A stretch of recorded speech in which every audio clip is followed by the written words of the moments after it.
Olho a Olho, com Cida Campos. O programa Olho a Olho com Cida Campos desta semana vai abordar um tema triste, polêmico, avião. Infelizmente nós vamos falar sobre o acidente com a equipe do Chapecó e jornalistas, e hoje nós estamos recebendo o piloto Igor da Silva Souza. Seja bem-vindo, Igor. Boa tarde. O comandante, piloto, amigo, homem, tudo ao mesmo tempo, né, Igor? Tudo. Pai. Pai, é verdade. Esposo, filho, neto. Tudo. Igor, seja bem-vindo ao programa. Obrigado por participar conosco desse momento triste e ao mesmo tempo gostoso, porque viajar é bom, né? É bom, é muito bom, né? E vocês automaticamente já ficam assim, no alto, no baixo, correndo risco e ao mesmo tempo não. É complicado a vida de piloto, né? É um pouquinho. Tem sua adrenalina, né?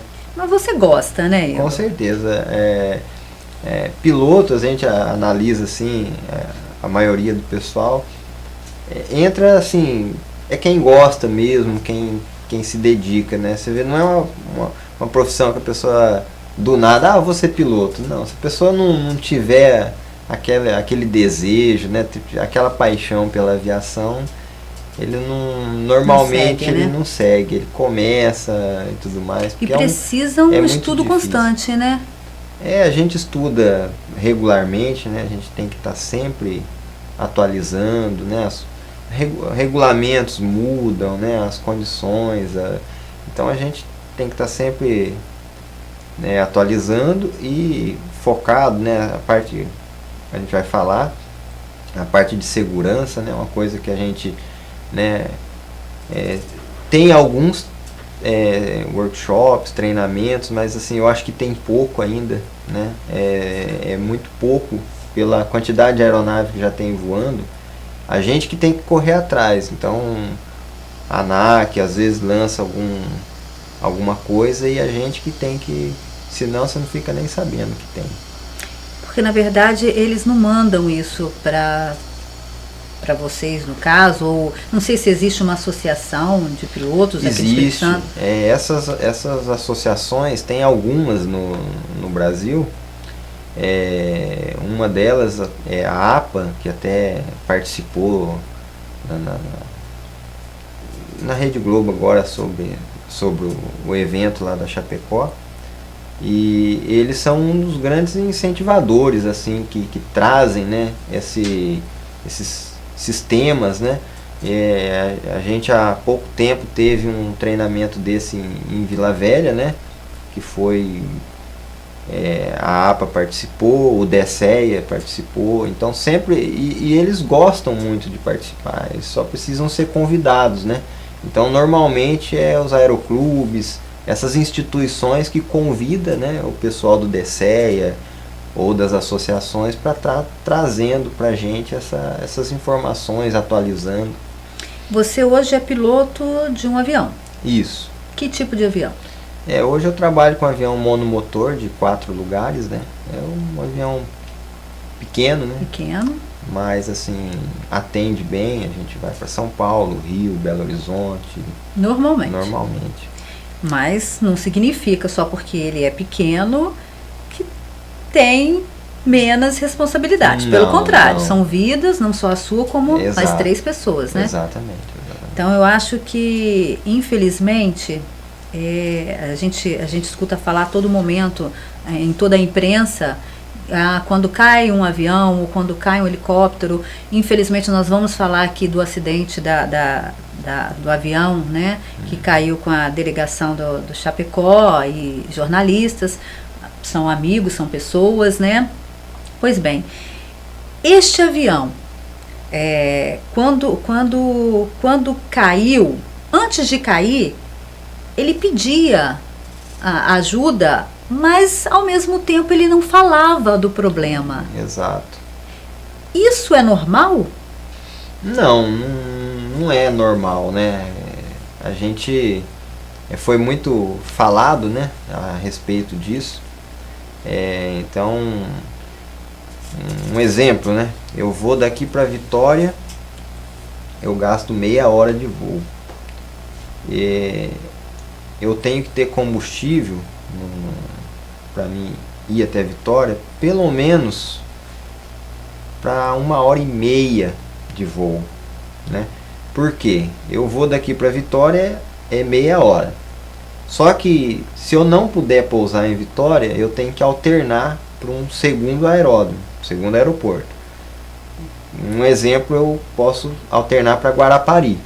Então, de Cachoeiro para Vitória, meia hora, e de Vitória para Guarapari, mais 15 minutos.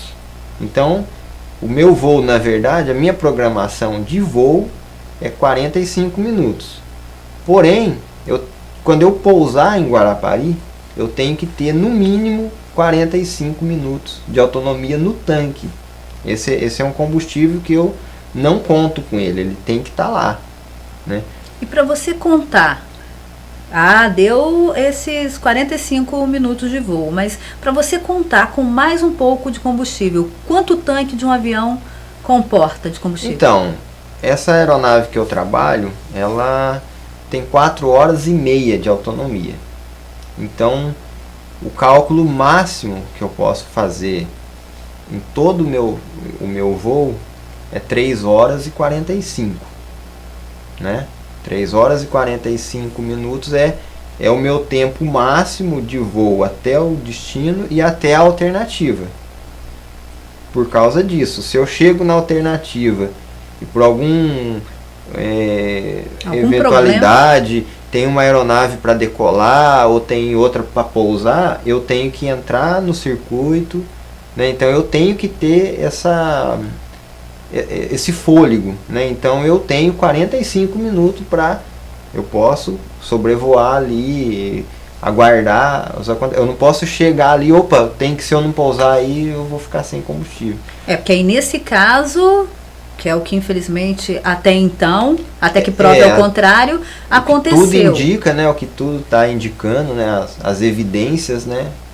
Tá levando a crer que ele não tinha autonomia, assim, nem para o destino, quanto dirá para a alternativa e mais o que a legislação manda, né? Porque para avião a jato, assim, tem algumas outras normas, mas não é diferente. Igor, nós vamos para o intervalo e voltamos já. Não saiam daí. Olho a Olho, com Cida Campos. Igor, complementando a sua informação, essa alternativa, no caso, ele até então, até o momento, até que se prove ao contrário, ele não tinha a quantidade de combustível ideal para essa alternativa, já que já tinha um outro avião para pousar, Isso. Emergência no caso. Exatamente. Ele ficou sobrevoando. Isso. Só que ele não esperava com esse imprevisto, né? É engraçado, eu já fui... a gente acaba sempre comparando, né? As distâncias são menores, mas as condições são semelhantes. Eu já cheguei a ficar em Vitória 15 minutos fazendo órbita. Por quê? Tinha aeronave para pouso, helicóptero, aí de repente tinha um aeromédico que tinha prioridade. Então, o meu voo de 30 minutos aumentou mais 15 minutos. A hora que eu pousei o avião, eu voei 45 minutos de Cachoeira a Vitória, porque eu fiquei 15 minutos em espera, né? Mas eu estava tranquilo, eu tinha combustível, né? Então eu estava tranquilo. E nesse caso do avião, neste caso específico, ele solicitava à torre permissão para pouso, mas pelo menos nas gravações, né, ele falava que estava com pane. O avião estava... O que eu acompanhei, né, o que eu acompanhei foi assim, ele chegou lá junto com mais 3 aeronaves, né? Então ele chegou numa condição que a torre de controle ia colocar algumas aeronaves em órbita. Ele fez uma ou duas órbitas. No nosso entendimento, ele tinha que ter pedido prioridade de primeiro, né? Quando porque ele não chegou lá de surpresa e chegou lá, tem 3 aeronaves aqui. Não, ele estava acompanhando isso na fonia, por exemplo. A gente vai acompanhando, então você sabe, tem uma aeronave para decolar, tem uma para pousar, eu vou ser o terceiro. Então quando a torre fez o contato com ele, solicitou que ele iniciasse a órbita, ele concordou. Uhum. Então aquele tempo que ele utilizou para fazer órbita, ele tinha pousado o avião. É verdade. Só que ele tinha que ter o quê? A hora que fez a chamada, eu vou ser o terceiro para pouso? Não, negativo, eu preciso ser o primeiro, eu tenho uma emergência aqui. E quando ele começou a gritar, vetores, vetores, o que significa vetores na linguagem de vocês? Porque assim, o sistema elétrico, né? Então tudo depende da eletricidade. A eletricidade depende dos motores em funcionamento. Então, um exemplo, em Vitória, na pista de Vitória, ela tem os dispositivos de solo que emite o sinal para a aeronave para ajustar a aeronave a efetuar o pouso, porque ele estava noturno e em condições adversas, ele não estava vendo a pista, ele estava seguindo, como se diz assim, toda a trajetória de uma carta. Então ele estava seguindo uma carta de aproximação, e nesse momento ele sintoniza os equipamentos da aeronave para captar esse sinal e manter ele informado. Então, através desse sinal que está em solo, ele sabe a distância, se ele está mantendo o eixo, se ele está mantendo a rampa, se ele está alto, se ele está baixo. Então todas essas informações chegam para ele e ele faz essa aproximação mesmo sem ter visual nenhum. Ele faz essa aproximação até o limite da carta, onde fala que se ele não vê a pista, ele arremete e vai para a alternativa, né? Então nesse momento que ele declarou pane elétrica, ele perdeu todos esses sinais. E aí ele começou a pedir para a torre vetorar ele. Aí a torre, o que seria vetorar? Ele estava mantendo uma direção. Vamos supor aqui que ele estava indo para norte. E a pista estava a 15 graus. Né? Numa outra, ele estava indo numa direção um pouco fora da pista. Aí a torre indicava para ele. Só que a torre perdeu o sinal. Por quê? Ele também, a aeronave emite um sinal para o radar, que também depende da eletricidade, da energia que tem no avião, na bateria ou no gerador. Então ele também parou de emitir. E aí por um momento, nem a torre tinha condições de vetorá-lo mais. Significa indicar a pista. A pista, indicar a rota para ele. Indicar a rota. Se eu vou para um local, por exemplo, vamos dizer que eu vou para São Paulo e mudou alguma coisa lá. No aeroporto? Na pista? Não na pista, mas vamos dizer assim, para chegar até a pista. Vamos dizer que eles... existe como se fossem avenidas aqui pra gente. A gente tem as nossas aerovias, tem as nossas réias, né, que a gente segue por elas. Mas vamos dizer que mudou alguma coisa. Aí eu chego lá e a torre fala para mim assim, mantenha a réia tal. Eu desconheço. Aí eu solicito que ele faça a minha vetoração. Então ele vai falar, a partir desse momento, pega a magnética 0,50 e você vai manter ela 10 milhas. Então nesse momento eu estou sendo vetorado. É ele que está, através do radar dele, ele está recebendo meu sinal e está me mantendo na rota. Então, no caso do Lamia, o avião Lamia, ele então estava precisando ser vetorado, conduzido. conduzido. Ele, Que ele não tinha mais essa noção ele não de pista. tinha mais. Ele estava provavelmente na chuva, Estava chovendo. Ele não tinha visual nenhum, zero visual. Os instrumentos dele pararam de Então também aconteceu, pode ter acontecido uma pane elétrica também. Para ele Gabriel. solicitar vetor, com certeza ele teve uma pane elétrica. E pode acontecer também uma falha humana. Também. Porque no nosso bate-papo todo aqui a gente vê também, não só no nosso bate-papo aqui, como também alguns especialistas. Sim. Né? Eles praticamente também declaram que aconteceu alguma falha humana. Mas nós vamos falar sobre isso já já. Vamos para o intervalo e não saiam daí. Olho a Olho, com Cida Campos. Então, comandante, conforme nós estávamos falando antes, aconteceu também uma falha humana. Mas ninguém é 100%, né? Nós estamos aqui no mundo para errar e para acertar, mas neste caso vocês precisam estar 100%. 100%. Eu não posso decolar se eu tiver dúvida, né? Assim, a gente...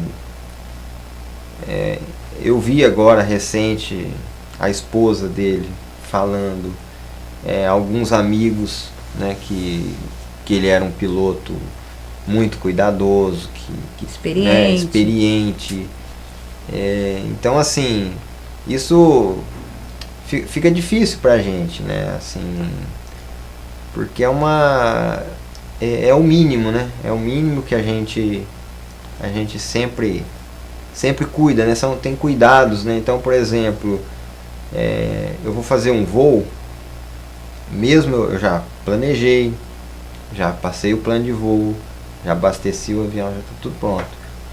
Eu chego na aeronave pelo menos 1 hora antes para poder inspecionar ela todinha, né? Porque ela ficou lá guardadinha no hangar, alguém pode ter esbarrado acidentalmente, ou um pneu pode ter murchado, alguma coisa assim. Então a gente vai 1 hora antes, prepara a aeronave, fazer o check-in, faz o checklist todinho completo, abre o tanque, confere combustível. É mesmo? Nível de óleo. Isso é obrigatório, não é nem... né? Se de repente na hora que você tá tudo ok, nessa 1 hora de antecedência você chegou, tá tudo ok, mas na hora que você começa a decolar, de repente você olha no painel uma luzinha piscando, algum problema? Pousa e cancela a missão. Não segue. Não segue. Tá. Agora veio uma pergunta. Quem dá a permissão de voo para vocês? Vocês fazem a carta de... A gente faz um plano de voo. Fez. Isso. E aí você manda para onde para ser aprovado? Ó, capitão, o senhor pode seguir. Quem que te dá essa autorização? O plano de voo, ele tem algumas formas, né, de ser passado. Hoje pode ser passado via internet também, em alguns casos. E normalmente eu passo por telefone. A gente tem um formulário que a gente preenche, esse formulário, com todos os dados do voo, tempo de voo, a rota que eu vou seguir, o aeródromo de alternativa, quantas pessoas vai estar comigo no voo. E eu passo esse plano de voo para uma sala que a gente chama de sala AIS, que é a interface, né, que faz esse suporte, recebe esse plano de voo e envia para o sistema. Então, se eu vou daqui para São Paulo, todos os pontos que eu vou ter que chamar no rádio, toda essa minha rota, as pessoas, os aeródromos onde tem controle, vai receber esse plano de voo. Então, quando eu chegar no Rio de Janeiro, eu estou indo para São Paulo. Na hora que eu chamar Rio de Janeiro e informar o prefixo da minha aeronave, ele já vai ver lá que eu estou indo de Cachoeiro para São Paulo. Mas o que acontece? Alguns dados desse plano de voo, a responsabilidade é totalmente minha. né? Por quê? Eu tenho uma aeronave que tem 4 horas e meia de autonomia.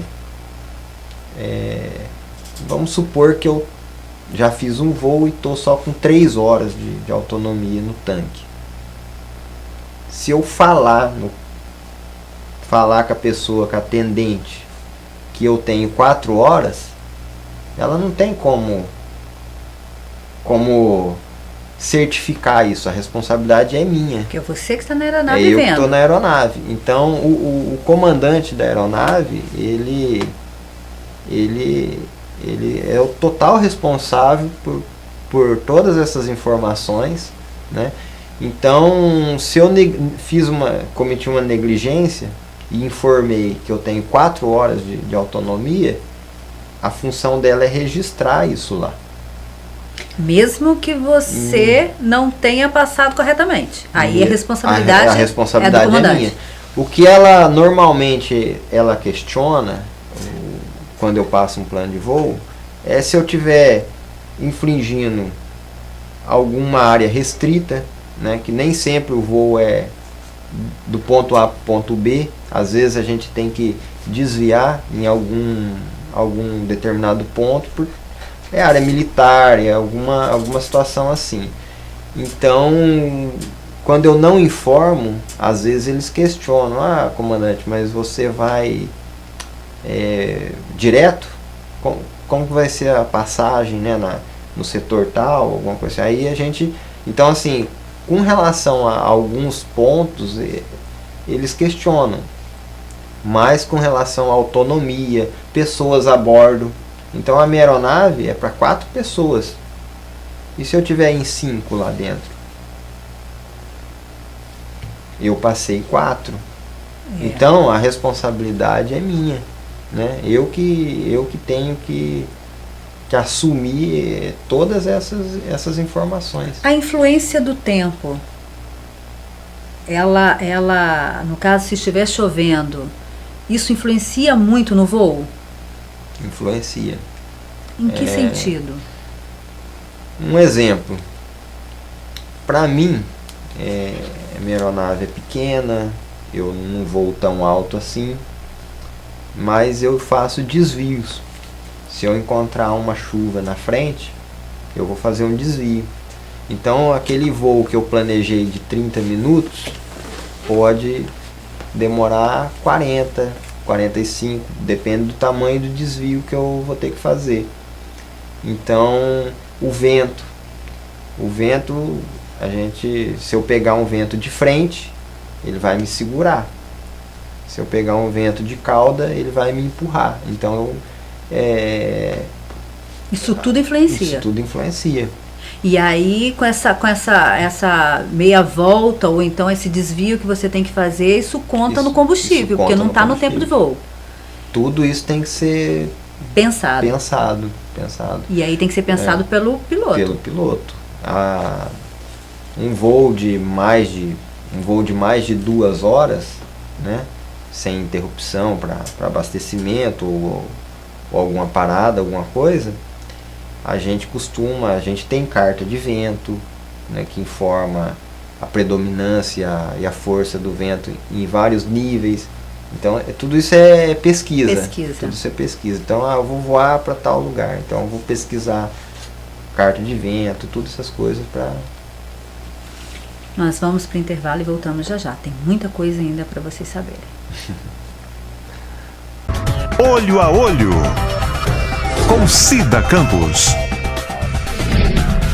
Comandante, a caixa preta do avião praticamente é o coração. Ali pode ajudar a desvendar muita coisa, né? Com certeza. O que acontece nessa caixa preta? O que vocês falam? Como que funciona essa caixa preta? As aeronaves a minha não tem, né? Mas não tem? Não é todas as aeronaves que tem. Mas assim, aeronaves de fins, né, comercial, todas elas é obrigatório ter. São 2, né? Uma registra todo o áudio e a outra registra informações de voo da aeronave. Então, se ela subiu, se ela desceu, se ela desviou, se ela mudou a rota, vai gravando, né? Vai gravando todas essas informações. Esse áudio é entre a cabine ou todo o avião? Os passageiros, o que eles estão falando também? Não. Só a cabine? Só a cabine e todo o controle, torre de controle, tudo Então, que o piloto fala fica gravado. gravado. Não tem como ele desligar dentro da cabine? Ele não tem acesso. Ele não tem acesso. Tá, então nesse caso vai ser muito importante essas caixas pretas neste avião da Lamia. Com certeza. Então, e elas foram achadas intactas até então. Então isso pode ajudar muito a investigação, né? Com certeza. Bem, na verdade é uma ajuda, né? Porque, querendo ou não, pode ser dito alguma coisa dentro da cabine que somente o capitão, o piloto e o copiloto que vão saber. Bom, isso mais uma vez é muito importante, né? E teve, nesse caso, teve sobrevivente, né? Então, também ajuda, né? Com certeza vai ser de grande importância, né? O relato deles, o depoimento deles para... Comandante, no caso de pane, como aconteceu, seja combustível, seja pane elétrica, seja qualquer tipo de pane, qualquer tipo de emergência. Eu estou frisando muito isso porque isso ainda está num impasse muito grande para todos nós, né? Sim. O pouso.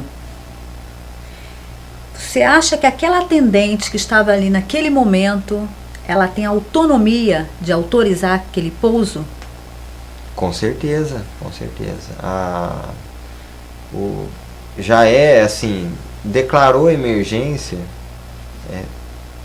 a gente tem assim, a gente treina muito, né? Assim, todo o treinamento nosso é voltado para situações de emergência. Então a gente pousa com motor na marcha lenta, com motor acelerado, a gente pousa de qualquer forma, de várias formas, a gente treina isso daí.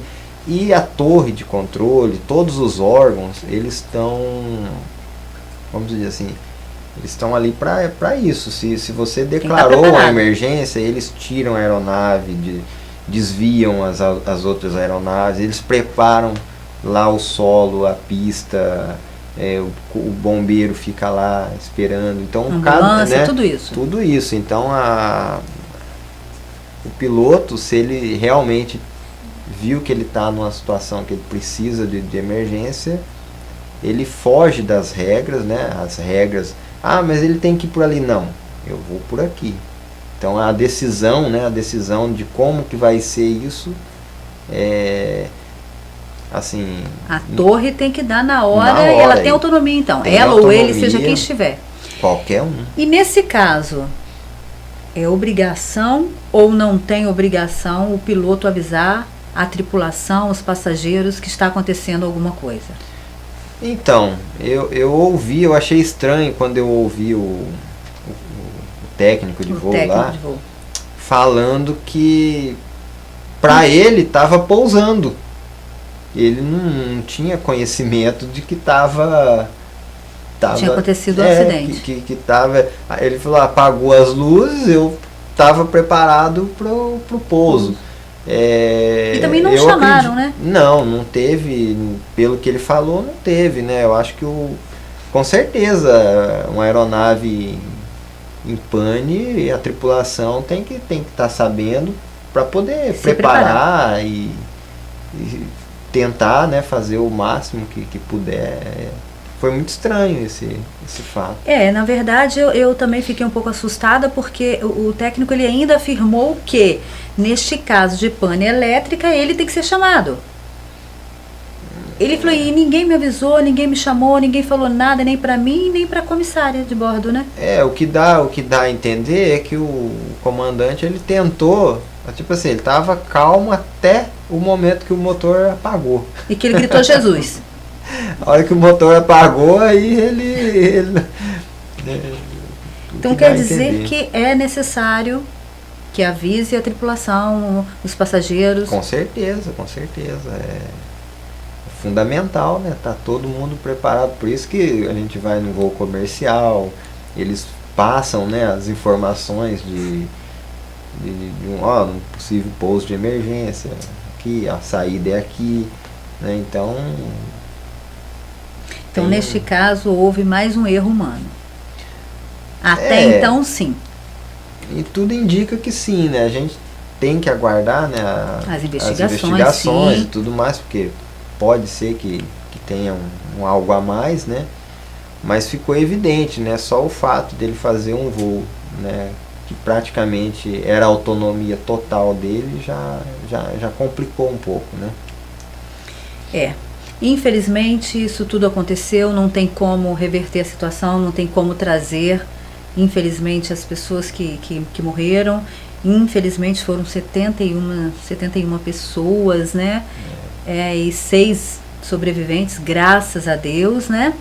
E eu espero que esses sobreviventes podem testemunhar, podem falar o que sentiram, ou o que viram, ou o que de repente pensaram, que isso tudo pode ajudar nas investigações. Não, com certeza. O CIPAER, o DSEA, todos os órgãos, eles frisam isso, né? Que o acidente, eles querem, a investigação é para isso, para descobrir a causa, para que se evite, né, que isso aconteça.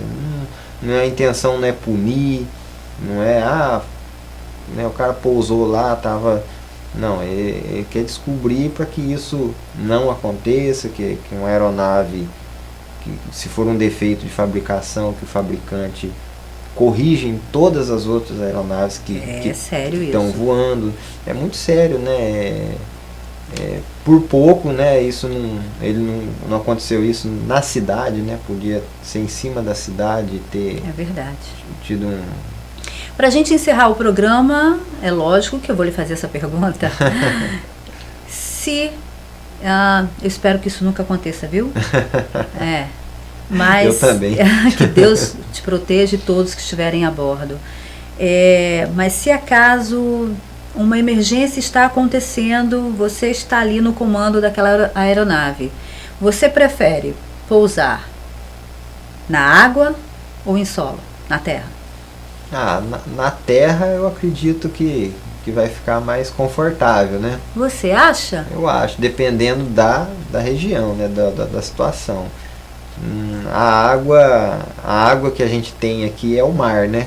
Sim. Então é diferente. Em alguns treinamentos em rio, né? A orientação que eu tive era de pousar no rio, né? Mas você acha mais seguro? O que você acha mais seguro? Eu acho mais seguro cuidar para que isso não aconteça. É claro, evidente, né? Mas olha, muito obrigado, comandante Igor. Sucesso, que Deus abençoe todos os seus voos e todos os outros pilotos também. Eu agradeço a atenção com o programa Olho a Olho com Cida Campos. E eu vou convidar o meu amigo Dourado para a gente fazer um teste e visitar você lá para a gente dar um voo. Eu sei que ele não vai. Até o próximo Olho a Olho com Cida Campos. Tchau. Olho a Olho com Cida Campos.